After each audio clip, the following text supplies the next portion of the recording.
क्यों बेताल, अब कोई कहानी बची नहीं क्या तुम्हारे पास? कहानियां तो कई हैं, पर क्या कभी ये सोचा है कि साधु को मेरी क्या आवश्यकता है और उसने तुम्हें क्यों चुना है? उसे अपनी शक्ति बढ़ाने के लिए कुछ करना है और उससे मेरे राज्य में भी खुशहाली आने वाली है। ओह, ये बात है। विक्रम, तुम कुछ नहीं जानते हो। उसे अपनी अच्छी नहीं बुरी शक्तियां बढ़ाने के लिए मेरी आवश्यकता है। वो असल में एक तांत्रिक है। अच्छा, अब ये सब बातें रहने दो। अब बताओ कि तुम्हारे पास कोई कहानी है भी या नहीं? अभी नहीं मान रहे हो ना, पर जल्द ही मान लोगे। शायद अभी तुम्हें सब कुछ बताने का समय नहीं है। चलो ठीक है, मैं तुम्हें एक और कहानी सुनाता हूँ। बहुत पुरानी बात है। बाली द्वीप पर दो सौदागर रतन और मदन रहते थे। दोनों मित्र होने के साथ साथ साझीदार भी थे। एक दिन की बात है। आज का दिन बड़ा अच्छा था। हमारा धंधा भी बहुत अच्छा रहा। हाँ, और आज तो हमें एक से एक लोग भी मिले। हाँ, तुम्हें वो मोटू याद है जिसकी छोटी सी मूछें थी? पहले तो मुझे लगा कि उसके नाक के नीचे मक्खी बैठी है। बस अब और मत हंसाओ, पेट में दर्द होने लगा है। ओह, चलो अब थोड़ी देर आराम कर ले।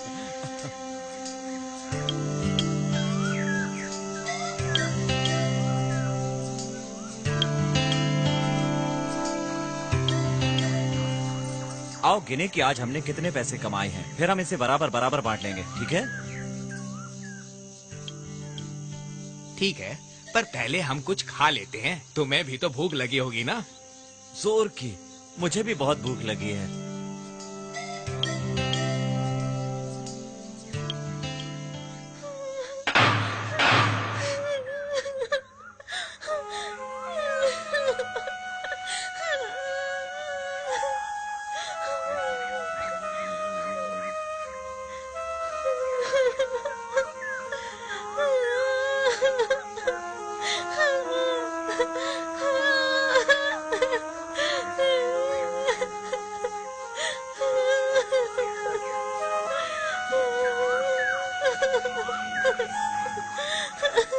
तुम कौन हो देवी, और रो क्यों रही हो तुम?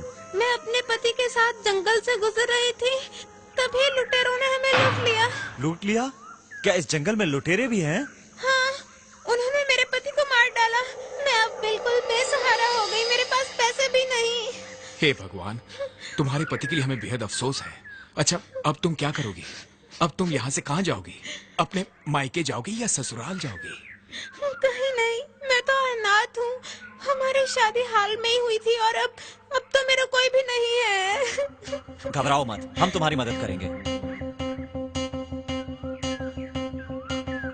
हम इसकी मदद कैसे करेंगे? सुनो, हम इसे पैसे दे दें? लेकिन ये कहाँ जाएगी यहाँ से? इसका तो कोई घर भी नहीं है यहाँ पर। और हम इसे अपने साथ भी नहीं ले जा सकते। हाँ, अगर क्या? अगर हम दोनों में से कोई शादी कर ले। लेकिन इससे कौन शादी करेगा? और ये शादी करना चाहेगी भी या चलो नहीं? उसी से पूछते हैं। हम ये सोच रहे हैं कि हम तुम्हारी मदद करना चाहते हैं, लेकिन हम तुम्हें साथ तो नहीं ले जा सकते ना, इसलिए मदन तुम ही बता दो। देखो, इस समय ना तो तुम्हारा कोई सहारा है और ना ही तुम्हारे पास कोई घर है, इसलिए अच्छा होगा तुम शादी कर लो। फिर से शादी? लेकिन मुझसे कौन शादी करेगा? हम में से एक। हम पर्ची पर अपना अपना नाम लिखकर मिला देते हैं। तुम पर्ची खींचना, जिसका नाम लिखा होगा वही तुमसे शादी कर लेगा।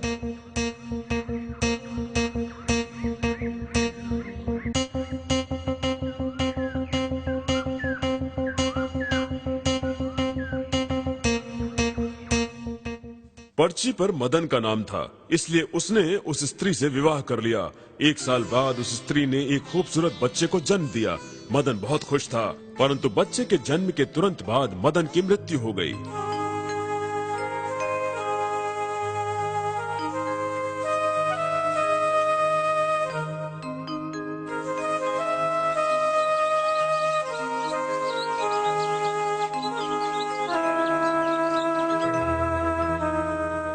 मदन की मृत्यु के बाद वो रतन के पास गई और जायदाद में हिस्सा मांगा, तो रतन ने मना कर दिया।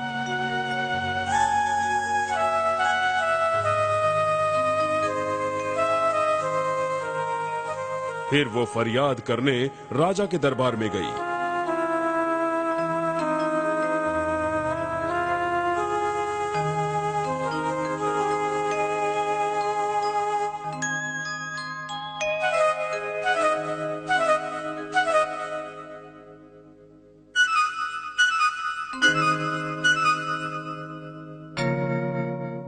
राजा ने पूरी बात सुनी और फिर अपना फैसला सुनाया।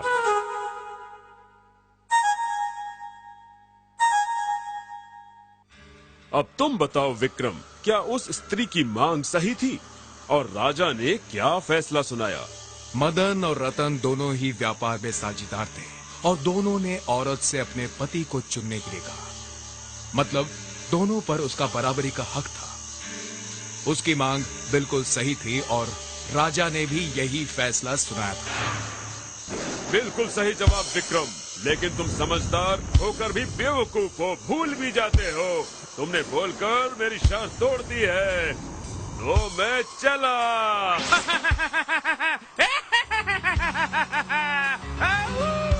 तुम नहीं जा सकते बेताल, मैं तुम्हें जाने नहीं दूंगा बेताल।